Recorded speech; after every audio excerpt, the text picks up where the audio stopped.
that's it, and I hope you're enjoying the conference. How are you enjoying the conference so far?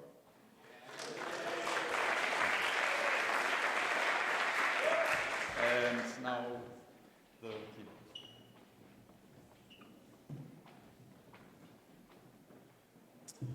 Well, good morning. I'd certainly encourage everyone to sign up for lightning talks if you've got anything you'd like to say. They're always a highlight of the conference. We're very privileged today to have David Liu all the way from Austin. He spent very nearly 24 hours getting here, courtesy of computer problems and strikes in France. So I think and it's his first time in Bilbao, so I hope we're going to give him an excellent EuroSciPy welcome. He's going to talk to us today about high-performance computing and Python and what Intel is doing to support the open source and Python community. So let's hear it for David.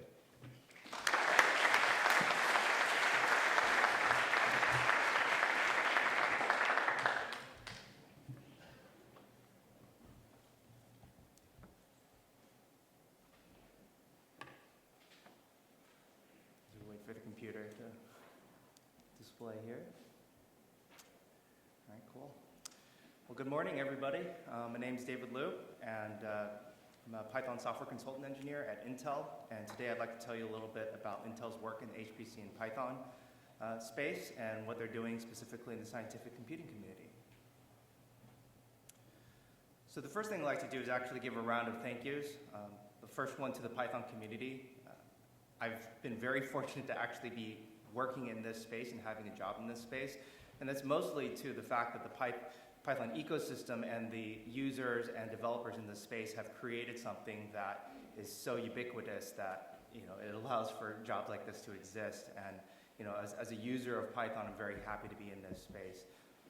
The second one is to the Syfy ecosystem. So shortly after I graduated from undergraduate, one of the things that I did as an electrical engineer was rely heavily on digital signal processing tools. And when I came out of college, this was one of the only ecosystems that had the tools that I needed to get that type of work done. And it was kind of a new way of envisioning it compared to what we had seen in undergraduate. So it was a very big advantage for me to have the SciPy tool sets and the ecosystem available.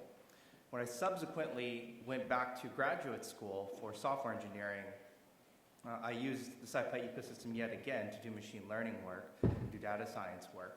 And again, it helped multiple times in my career, so I will have to very much thank those who work in the Syfy ecosystem and the existence of it as well. I'd also like to thank the core contributors and core maintainers that keep this ecosystem alive.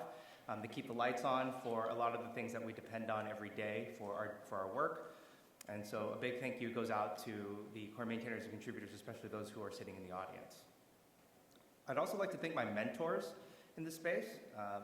Working in Python and open source has been a relatively interesting part of my career to navigate, and without the mentors that I have, being able to contribute back to the open source world as much as I can wouldn't have been possible without them. And for those that are sitting in the audience that were my mentors, thank you so much. I'd also like to thank the conference organizers for holding events like this year after year. I think a lot of people don't understand just how difficult it is to produce a conference like this and have the same quality and consistency time and time again. And like they say, the way that you plan next year's conference is by starting this year.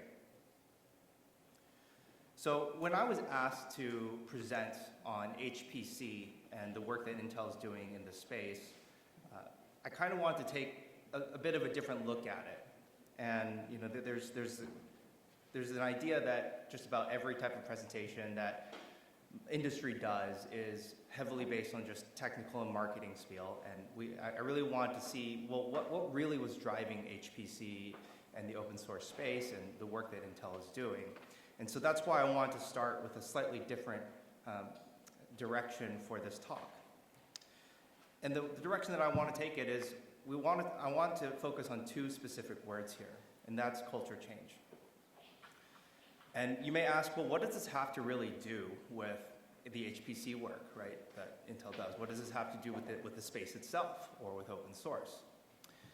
And if we split it up into three areas, we can look at culture change in three distinct arenas, right? We say, what is the definition of culture change and what does it mean to you?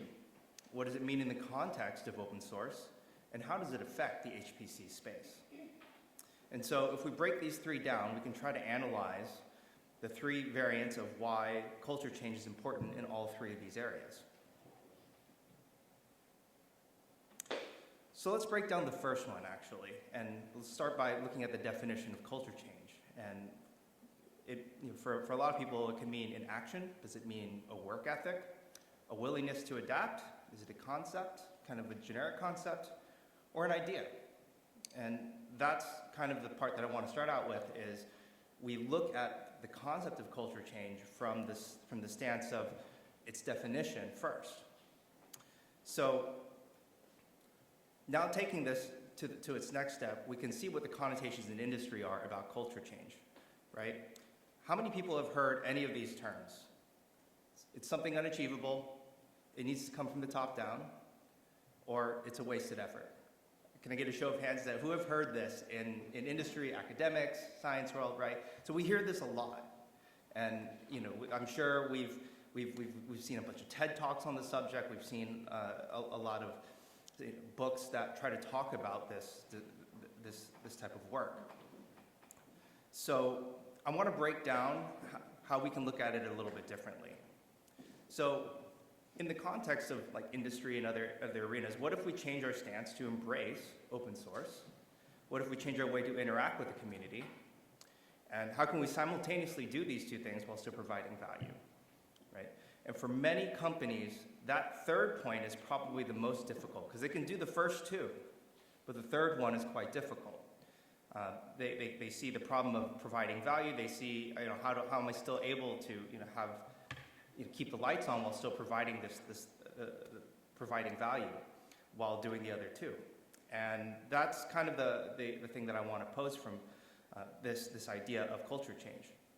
Now, if we take the definition of culture change and we go through all of its definitions that we talked about before, there's one last one that I'd like to focus on, and that's the concept of an idea. And I'd like to give you an example of how that concept can be taken into a specific product. So from our standpoint at Intel, one of the things that we did is we started with an idea of how we would approach Python, and that was how can we make the best experience for Python and Python packages on Intel hardware. And we asked those three questions again. And those three questions, how do we change our stance to embrace open source? How do we change the way we interact with the community?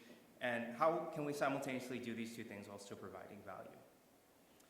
So for the first one, what we can do to answer that question is we can provide free pre-built packages with our compilers and libraries and upstream our changes to open source without forcing the API to change. And in doing that, we've answered the first question in a way that does make sense in the context of open source and for what the company can provide. The next one is, what if we change the way that we interact with the community? And in this way, we answered this by saying we could fund open source Python projects and give our developer time to solve their problems and help add features to those projects. And I know this goes against what has been the industry convention, but that's kind of the point here, right? Is to be able to look at something from a different light, sometimes you do have to ask the question and saying, what can I do differently? The next part is how can we simultaneously do these two things while still providing value? And I'm sure that this question many times has been asked by many a company, and we ask ourselves this again as well. And the way that we achieve this one is we said we can change how we perceive value, because now our value is how well do we enable our customers to get their work done faster with as few changes as possible. And now just by asking from that simple idea, that question, and then answering the other three questions based upon that idea, we've found a way to meet those criteria. And this all started from that one idea about how can we do things differently and change the culture that we have to view it open source in a different way. Oh. Well, we should probably, let's hope the computer can do it in a different way. Okay, there we go. So that's actually how we came up with the Intel distribution for Python. And by taking those three ideas, and answering those questions, we've now have a solution that answers all three of those by giving pre-built solutions that have, for the packages that are used in the SciPy space, so NumPy, SciPy, scikit-learn, and others. And it's also a drop-in replacement for your Python. You don't have to make any changes, and it works. And we did this by working with the community to find out the best way of contributing back to those packages and contributing back to the ecosystem. And so a product can come from something as simple as an idea that stems those questions that you ask yourself, and then say, well, what can I do differently? What can I do to adapt to the new types of open source that are emerging and the things that are the requirements that are different from industry? And largely the success of the Intel distribution for Python is based on the fact that we looked at it from a different angle. And so if we look at it in summary, culture change can start from just a simple idea. The thought process can lead to the answering of those critical questions that we just posed a few slides ago. And by allowing such changes to happen, it opens the door for new ways of approaching problems. Okay? So now if we take a look at open source, right? We've taken a look from culture change from the sense of an idea. Now we're going to take a look at it from the concept of open source. So in order to do that, we kind of have to go and look where we are today. Today, Syfy's ecosystem has fundamentally changed how we do scientific computing, right? There's no expensive licenses, it's open source, and it has a lot of welcoming maintainers and contributors to keep the development going. We are in a very, very unique place in the industry and in the ecosystems comparatively to other languages. The Python ecosystem, in addition to the SciPy ecosystem, is also unique in the fact that it has its own sense of change, right? It has the idea of Pythonic, and that concept has enforced those methods of interaction between the user and developer. So there's an expectation when you call something from Python in a certain framework that there's an expected return and expected behavior from that said framework. And so the concept of Pythonic, that was enforced by the community. So that was done over time by the users, by the people writing the frameworks, by the people writing the language. And the diversity of the community packages in this space also make Python unique to other languages. We have a lot of other packages and domains from, say, astrophysics to machine learning to bioinformatics. We have a diversity of packages that make it separated out from other ecosystems. And so the better question that we stem from this is, how did we get here, right? I think that's one question that hasn't been asked very much before, is how did we get to the point where we are today of having such a unique ecosystem? And so we have to go back and look at how things were done in the past, right? And in the past, companies and the community would operate at relatively the same level while trying to work on an ecosystem's language and packages. And in this way, this method often drowns out community needs and contributions, because what can happen is that companies and other industry people can throw a lot more development heads at any type of development work, be it open source or other areas, and that can actually squash out part of the community work, right? And so it makes smaller community developers squeezed out of the package building parts for the ecosystem, and that's a bit of a problem, because at some point, if it continues in this manner, the community will move on to another ecosystem, right? And we've seen this happen in other language ecosystems, right? And so we don't really want that to happen. And so the community pushed for something a little different. And what it did, it pushed for this other type of paradigm, where instead, the companies interact with the community instead. So in this topology, the contributions don't get drowned out, because the community are the ones who control and arbitrate the updates and which things get upstreamed and in what schedules and at what parts they get put both in the languages and in the packages in the ecosystem. And in addition to that, the packages and the language are developed with a kind of a more understanding of one another and what each other are doing. And so this is quite unique in this sense compared to other languages that exist within our industry. And so if we look at these two paradigms, we can then take this and look at what it means to open source, right? And so in this way, scientists, academics, corporations, and individuals all are at an equal level of influence, right? You know, it kind of levels the playing field. And instead of the corporation controlling the language, the community is the real owner, right? And I want to enforce this point because it's the community who did this, right? They enforced this change. And this was done over time, right? This didn't happen overnight, right? This happened over the course of many years. And I'd like to call out this fact because when we look at what culture change means to open source, you have to see that factor that the community did this over a length of time, and they pushed towards it, and they made it possible. At Intel, when we looked at this pattern and we looked at how we could contribute in this way, you know, there was the way the community changed, and we also changed with it. We analyzed the culture of the Python ecosystem before deciding how we wanted to work with open source and what we could also do differently. And because of this, this impacted a whole slew of things, from how we upstreamed our changes, to how we designed our runtime libraries to integrate with NumPy, Syfy, and scikit-learn packages, to how we interface with the core maintainers of the Syfy ecosystem. So the community changed, and then there's also the ability for a company to change the way that it interacts with open source. So there's really two areas that culture change can happen in multiple areas. And one of the things that we did while working on the Intel distribution for Python and other areas of open source is that we kind of found what a company's responsibility should be in this space. So when using open source, you find ways of contributing back to the packages you use most. And you try to augment and extend instead of trying to force a fork, right? When you're contributing back to open source, you want to do your work in a public repo or fork for a PR, because you don't want an internal mirror. An internal mirror actually causes a significant amount of problems for those who are working on the open source side because they can't see what you're doing. And that can actually mean that when they release their changes, it squashes your changes. It kind of makes it a very difficult process for you to actually contribute. So when doing your work, you should really be operating in a public repo or fork for a PR.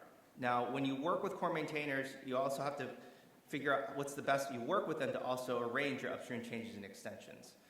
You know, just by trying to do it out of nowhere is not really a good idea. You should really talk to the maintainers and try to figure out, you know, what's the best cadence, what's the best schedule. Maybe they have something already in flight that they'd like you to attach this feature to. Again, work with the core maintainers to figure out how you want to upstream those changes. There's 4 distinct areas that companies can give back to open source, right? And that's investment in use, in which you work with the maintainers to find the best way to upstream or return the extensions to the packages. The second one is developer time. You can help in giving developer cycles to the maintainers to go through bugs, issues, and PRs. I'm sure a lot of projects could really use this help. I mean, just look at the ones that we depend on. They have an astronomically large amount of work backlog that they need help getting through. So developer time is still extremely useful. A third way is in funding. You can fund the development and maintenance as best as possible. There's great examples that exist in the space of how to do this already. And in addition, you can see the advantages that it's given to some of the packages in the ecosystem, such as NumPy, right? Having a complete dev head on a certain project can make a huge difference in its development and the ability for it to sustain itself. And so funding and development of these frameworks that we depend on most is probably one of the better areas that you can also provide. The last one would be making developers tool-free when possible. So if developers really benefit from doing the work in the space that leverages the tools that you can provide and it helps them get that work done faster, then by all means try to make some of those free as possible. And the concept here is if you can't give back necessarily in the features, then you can give back in the development tools. If you create development tools, or maybe some of the tools that you use internally, you can make those available as well. Again, this is about how can you give back in one of many ways. It doesn't have to be all of them, but this is just a slew of ways that you can give back, and you can try to convince your company to do something similar, right? So when we look at culture change in open source, we are where we are today because of the community requests that were done over many years. Again, the Syfy ecosystem is a great example of how changes and requests over time from the community have pushed the interaction between the companies, the industry, the academics, and the scientific space all to a playing field where we're all happy with the way things are done. And it also changed the culture of how companies interact with the ecosystem as well. So not just how they do their changes, but also how they provide back. We've kind of defined what that could look like. And then third, you can also have companies that can also change how they do their mindset and how they approach and give back to open source. So in also providing back towards open source, you can try new ideas that weren't there possibly before and see how they work. Again, this is about trying to think about things in a different context. So now that we've talked about culture change in open source, I'd like to kind of switch gears and talk about culture change in HPC. And we've probably thought that HPC's culture change is relatively, maybe it's been slow, maybe it's been, for some of you, it's been known. Some of you maybe have thought, okay, from the previous slide where we looked at the connotations of people saying it wasn't possible or something, HPC has been a very unique space, and that's always been the challenge when looking at it from the context of open source. And so I'm sure only a few years ago, for some of you, you probably have heard one or many of these terms. Oh, Python's a toy language. It's useless because it's single-threaded. HPC code should always be in C or Fortran. Containers are overrated. They'll never be done, right? HPC will never be done in the cloud. How many have heard at least of one of these? Okay, so almost everybody in the audience, right? And so that is the mindset that we came from, right? And when we look at today, something changed, right? We started seeing hints of things changing slowly. And then it started accelerating. We started seeing maybe government agencies start using it. Then we started seeing technologies that cater towards HPC being created, in this case, containers. And then even larger government organizations using these technologies in a very different way, right? And so the Python adoption and also the additional technologies that weren't considered in the HPC space have now become prevalent. So what happened, right? What actually happened at this point? Did it just happen overnight? So we went from what we consider relatively known on the left side to today's complexity on the right side, right? We have a whole different a whole bunch of different workload accelerated, a whole diversity of workloads, and all the ways to run them. And what actually happened is a person started probably experimenting with something, and they found that it was useful, and then it became something much greater, and then they tried it again, and then newer technologies were created, and then slowly over time, that changed, and it reinforced more innovations that happened in this space, and that's where we are today, is now we have kind of a bit of a high complexity thing on the right side, because that's what is what the industry has moved towards. But how did this happen, right? We see this previous convention that this is the way HPC has always been done. That's the way we always did it. You had culture change somewhere, and then you've now changed your mindset, your usage, your accepted tools, your best practices, your strategies. But how did this actually happen, right? That's the question that we have to ask. How did this happen? You had this catalyst somewhere that changed how we do everything in the HPC space. And what it actually is something quite interesting. That catalyst is that usually it starts from a single person through an idea. That idea becomes a motivation. Through that work, they gather evidence, and that evidence gets iterated on by others. And via critical mass of evidence and practice, a culture change occurs. So a good example would be, say, a person working in HPC said, oh, there's a way I can wrap C code with Python. Let's see what happens, and maybe I can make it a little more modular in my computer environment. They start working on it, and they say, well, there's elements of this that I could try to translate to my other project. So the idea becomes a motivation. They say, well, what if I try this in other areas, right? Through their work, they gather evidence. Maybe they're now looking at the trade-off between code maintainability and abstraction versus productivity. Through that evidence, the idea gets iterated on by others. So maybe more people in their organization, maybe in the science space, they give it to their colleagues and say, hey, why don't you try this out? And then those people start iterating on it. And via critical mass of a lot of people doing that, a culture change can occur. So when we look at it in the context of what Intel's kind of done, the resultant of doing this exercise over and over again, and the way that the space has changed, doing it from the inside of Intel, is that we now have an increased portfolio of compute accelerators, from FPGAs to deep learning accelerators, network accelerators, and GPUs. And the reason for this is, again, we're watching the change, the conventions have changed, and as such, the resultant of what we have has to change as well. And the viewpoint is that we must embrace the diversity of workloads that exist in the space and make ways to dispatch to as many accelerators as we can, and that's kind of the new direction for Intel.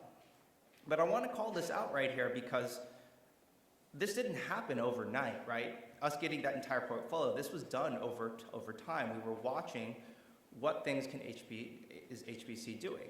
And we were observing that culture change is quite difficult because sometimes, there's, with the way that the industry conventions work, it may take longer than you expect, or it may operate faster than you think it'll happen. But when we look at how it was done within the company, individuals within the company took note of that paradigm shift within HPC. They collected evidence to support the theories with the proposed solutions that exist in the space, right? And then after many iterations of this, their small movements help to correct the course and create a large change in direction. So the concept here is even if you change the ship's direction by a few millimeters, over the course of time, that can lead to a relatively large change. And that's the way we're looking at it from that perspective. And so the new culture within Intel is to take every piece of evidence and insight as critical to making sure we align with the current and future needs of HPC. And that's where we're making sure that we can enable all the new accelerators through Python and other software avenues. So when we look at culture change as a whole in HPC, it happened through the necessity of use. Maintainability, modularity, reproducibility, all those were key factors, right? In the HPC space, those changes that happen in that space get amplified a lot more than in other domains. So hardware and software needs start going exponentially, mostly because we deal with larger data sets, we deal with bigger scaling problems that don't exist in other industries, right? And so, again, these changes didn't happen overnight, and that's something you have to consider is when we look at the culture change within HPC, it didn't happen overnight. It happened slowly, and then it ramped up somewhere, and then that also existed on both the software and the hardware side, and that's why we have the combination of technologies that we see in the space today of HPC, and that's why Python's use has become a bit ubiquitous in adapting newer HPC concepts. And so culture change is a large part in meeting the diversity of workloads in HPC as well, because now there are various types of workloads and new types of hardware that are used to adapt to them. And now we're at a point where trying to connect all of it together is a bit of a challenge, but that's kind of the next phase that we're looking at. It's an emerging area. And so by looking at it differently, you can help adapt yourself to making sure that you're ready for that change. So we've now come full circle about the concept of culture change, right? We've talked about it from the term of an idea. We've talked about it from the concept of open source. And now we've talked about it from the concept of HPC. Right, so now we've answered these three areas. But I suspect that there's a missing piece of the puzzle here. And that's how can you affect culture change? And one of the ways that you can do that is by identifying what isn't being addressed. There's usually some gap, some need in the industry that is the key to addressing it. And so you start by doing that. You have to own the idea, even if it's just yourself, right? You have to gather evidence. You never know what those insights may reveal. The persistence and consistency is the key to getting buy-in and consensus, right? You have to be able to present it consistently every time that you're asked about that concept or your ideas. You have to listen to even the smallest voices in your workplace, because sometimes those are the key differentiators. Quite often, in academics and science and industry, you will find that a junior will occasionally, a junior engineer, a junior scientist of some type, will actually see something you don't. And that could be the key differentiator in actually making a breakthrough, an innovation somewhere, right? And so, again, that is a very, very key point that I think a lot of people overlook. In addition to that, time can play a key role in all these forms. In order to get critical mass, in order to get evidence, in order to get buy-in, you need to have time and consistency to be able to pull all these off. Because it takes you time to get evidence, it takes you time to gain consistency, and it takes you time to get that critical mass and an eventual buy-in. And that's how you can affect culture change. And when we look at it, in open source and academics, you are the individual that is part of the voice that can move that culture change, right? So you, the developer, the scientist, the academic, even in industry, right? You are that force that can actually make that change. The people in this room are the people who can make that change happen. In addition to that, in industry, if you're on that side of it, you're the one who can respond and deliver to the changes that are happening in the open source space or the academic space, right? And at the end of the day, you are the critical point that makes culture change possible within the open source space, within the Python space, within the HPC space, and hopefully even in the hardware space, right? So the people in this room and the people hopefully watching this on replay will understand that you are the people that make that possible.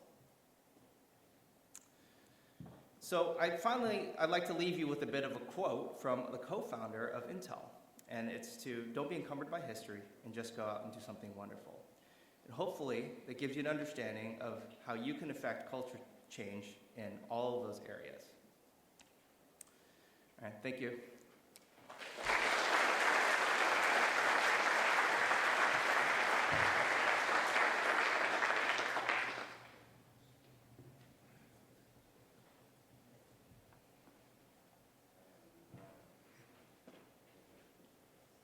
We'll get to Q&A.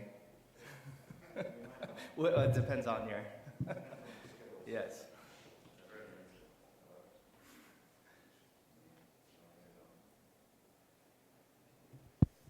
Anyway, thank you, David, for a fascinating talk. If we ever get the microphone, I'm sure there will be questions. Do we think we're, yeah, okay, I can see a question. Yeah. Maybe you can shout. Yeah, go. We got it working. Thank you for the talk. Very nice to see the shift that Intel is doing in how Intel is looking at open source differently now.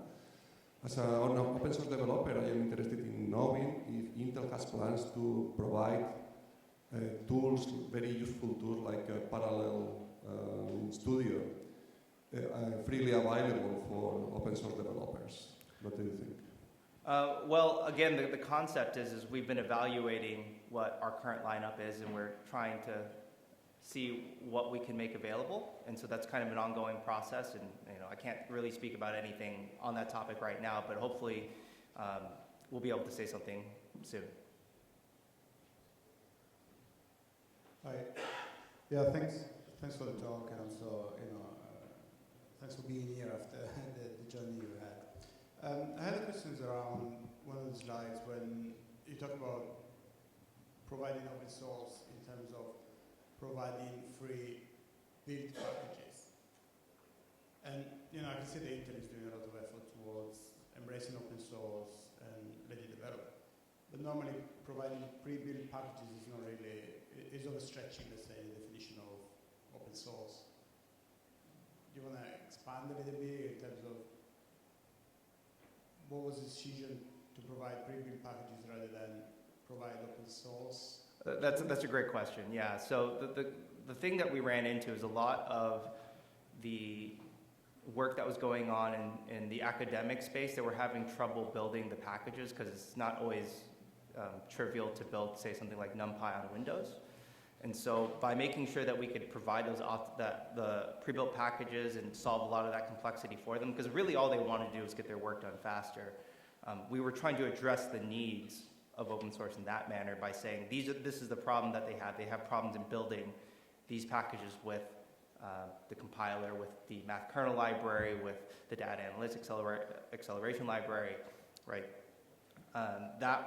Conceptually, that's the area we're trying to solve by providing free pre-built solutions. I hope that answers your question. Could you provide both? Could you provide both, like both open source and with packages?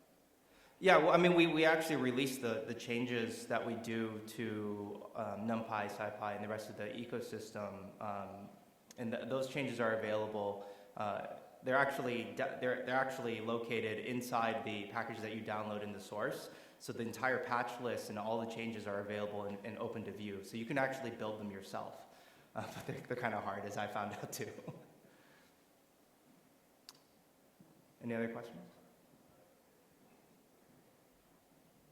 If there are no other questions from the floor, maybe I can give you one final question. All right. So, I mean, I've been doing HPC for about 35 years now. And 35 years ago, it was really, really hard to program parallel machines. And today, it's just ever so slightly less hard, I would say, to program parallel machines. What do you see in terms of the next, I don't really know whether it's 5 or 10 or 20 years or whatever, but do you see stuff coming along the line that changes that significantly?